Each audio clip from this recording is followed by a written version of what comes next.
Bonjour à tous, aujourd'hui les gars, c'est mon tour qui vous parle. Aujourd'hui je vais vous aborder un sujet plutôt délicat.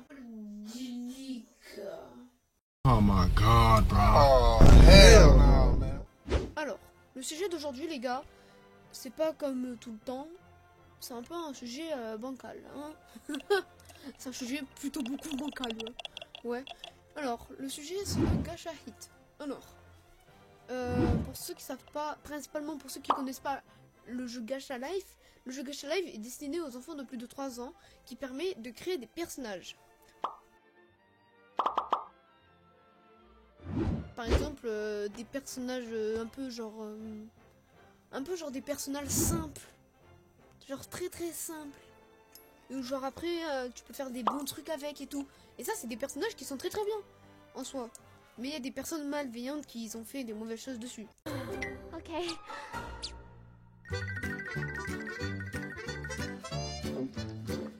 Oh my god. Huh? Oh. Oh my god, bro. Oh, hell no, man. What the fuck, man? Alors, ces personnages peuvent servir à faire des courts-métrages, c'est-à-dire des mini-films, que les personnes font des scènes avec, et après les postent sur YouTube en faisant un court-métrage. Malheureusement, le gacha hit, ce qu'on appelle ça le hit, est une dérive de cette application. Une dérive, ça veut dire un mauvais moyen de l'application, genre un très mauvais coin de l'application, où les personnages sont très sexualisés de manière inappropriée. Alors, quand je dis ça, ça veut dire, pendant la vidéo, il y aura quelques exemples. Et je vous conseille vraiment pas d'aller voir ces personnes. Parce que c'est un bordel total. C'est vraiment, vous allez être choc barre.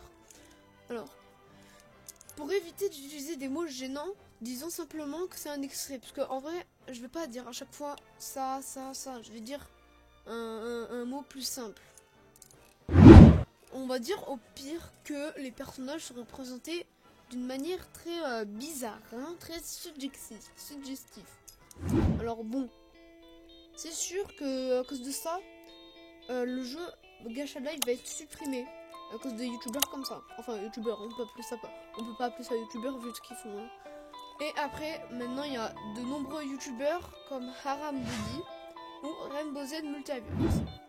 Haram Body, c'est un youtubeur qui a déjà été fait par Killwazoldik. Et je me suis beaucoup inspiré de lui. Mais ça, je vous le dirai plus tard dans la vidéo. Et Rainbow Z Multiverse. Rainbow Z Multiverse, c'est principalement la personne qui fait du gacha hit. Rainbow Z Multiverse comptabilise 1,180 000 abonnés pour 374 vidéos. Ce qui montre qu'il possède une grande visibilité. Honnêtement, il possède une visibilité pour 1 million d'abonnés, c'est énorme. Je ne dirais pas comme ça, mais c'est énorme.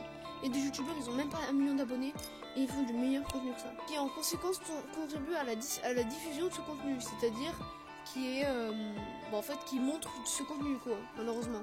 À cause de ce type de contenu, le jeu Gacha Live risque d'être supprimé, voilà. C'est peut-être pas sûr qu'il va être supprimé, mais il risque d'être supprimé. Alors que on sait que le jeu possède un énorme potentiel, hein. Honnêtement, s'il n'y avait pas ces genres de personnes, le jeu pourrait faire un grand potentiel. Bon, pas des potentiels comme Roblox ou Fortnite, mais genre un potentiel pour les jeux d'enfants, quoi. Pour plus de 3 ans, ça avait un jeu avec du potentiel. Et voilà, à cause de ça, ça va peut-être être supprimé. Mais malheureusement, des personnes malveillantes ont voulu exploiter cet outil pour créer des contenus inappropriés. Ce qui nuit gravement à la réputation du jeu. Alors là les gars, ça va bientôt être la fin de la vidéo, mais je me suis inspiré de Killwazoldik pour cette vidéo. Allez voir sa chaîne, le mec il fait un travail de ouf. Il a 4000 abonnés, il fait un travail de fou. C'est une dinguerie comment ce youtubeur il est fort pour les vidéos. Bref, j'espère que cette vidéo vous aura plu. Merci de m'avoir écouté et à bientôt. Bye.